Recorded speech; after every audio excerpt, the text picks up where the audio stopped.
Hey guys, what's up? Welcome back here to today's edition of The Fishing Teacher, and really appreciate you guys coming by the channel to hang with me a little bit and check the video out. Always very grateful for that. And guys, today we're going to be talking about what I consider the most important thing to consider when you're fishing for shallow fish.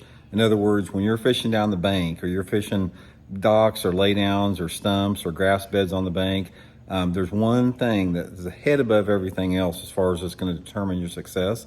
So we're going to get into that in today's video. I think it's going to help you guys out a lot. Also, guys, just a quick reminder out there. Just want to invite everybody to please swing by, check out my Tackle Warehouse link that I put in the description there. If you guys are liking what's going on here with The Fishing Teacher and you want to support the channel, if you just use and bookmark my Tackle Warehouse link for any tackle purchases you may have, channel gets a small percentage of a commission. If you buy a pack of worms, they get a little percentage of the commission on it. So that's a really good way to support intuitive angling if you're inclined to do so. I really appreciate that. Okay, guys, I love fishing shallow water. It's like that to me.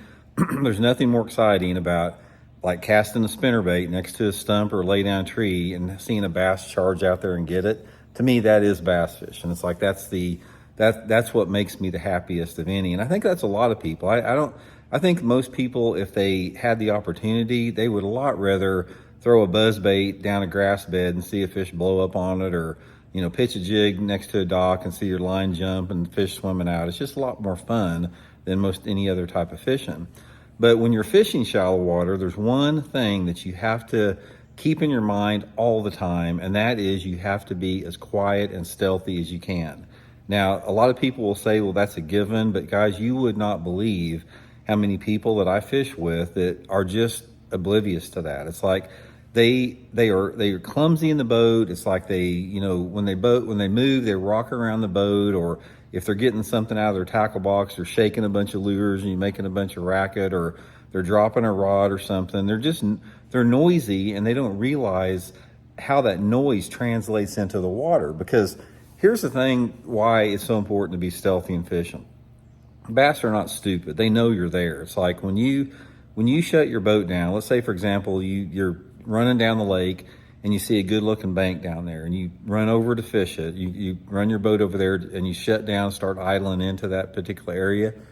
Even if you're 50, 100 yards away from that bank, when you're idling in there, those bass know you're there. It's like, have you ever listened to how loud an outboard motor is under the water? It's deafening. So they know that you're coming. And when you flop that trolling motor down the water and it makes that big clanking noise hitting the bracket, and then you turn that prop on and it starts whizzing around in the water, they pick up on that from a long way away. And same with like your electronic pings, the ding on your electronics, they can hear that forever too. So don't ever think that you're going to sneak up on a fish, because you're not going to. But given that, that's part of their environment. They're used to noise. They don't know anything else. It's like ever since they were hatched out, they've experienced this noise. But what happens is bass have evolved to turn off if the noise decimals or it gets too loud. They get inactive.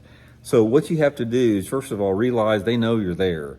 But you have to minimize the noise that you make once they know you're there, because even they may be aware of your presence, but they still may be in a positive biting mood if you approach the area with stealth and quietness. Now, here's the way you do that. First of all, if you're fishing shallow water, and unless you absolutely need it, turn your electronics off, you know, on your console and on your trolling motor. That's going to help out.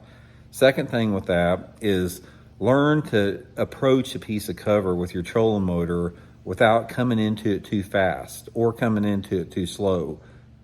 Fast is worse than slow, but what you happen a lot of times, if people come into like a lay down tree to fish it too fast, and say they come up on it too close, and then they turn their prop around to back up, it backwashes the cover out. But any type of a loud on and off trolling motor noise is going to spook those bass. So the best thing that you can do, let's put this theory together. Like you pulled up on this bank and you've turned the motor off, and you get up in front of the boat and you see a lay down tree that you want to fish. Walk up to the boat as quietly as you can. Quietly put the trolling motor down. It's like lower it down slow where it doesn't make a bunch of noise when it hits the bracket, and then approach that piece of cover with your trolling motor on really the slowest possible speed that you can still, efficiently come up to that piece of cover. A lot of it depends on the wind and the current. And then when you start getting within casting distance of that particular target, take your foot off the trolling motor and try to put your boat in a position where it glides you into position to make that cast. Now, once you've allowed the boat to glide maybe 5 or 10 feet where your boat is glided into position, then make your cast, guys. If you do this, you will notice a huge difference than if you try to maneuver your trolling motor close to that piece of cover. And I'm talking about close, I'm talking about, anything less than 20 foot away. It's like when you're on that trolling motor trying to work around a laydown or something, that's going to turn those fish off a little bit. They may still bite, but they're not going to bite as well. But if you glide into that piece of object where you can make a couple key casts, like 2 or 3 key casts before you actually have to reposition your boat, your odds of catching a fish go through the roof. So point of the video, guys, is if you're fishing shallow water, just be aware of the fact that you need to be quiet and take every precaution or every type of action that you can to minimize those in the boat movements and be as quiet as you can. Definitely will add up to some more fish for you guys. So hope it helps out. We'll see.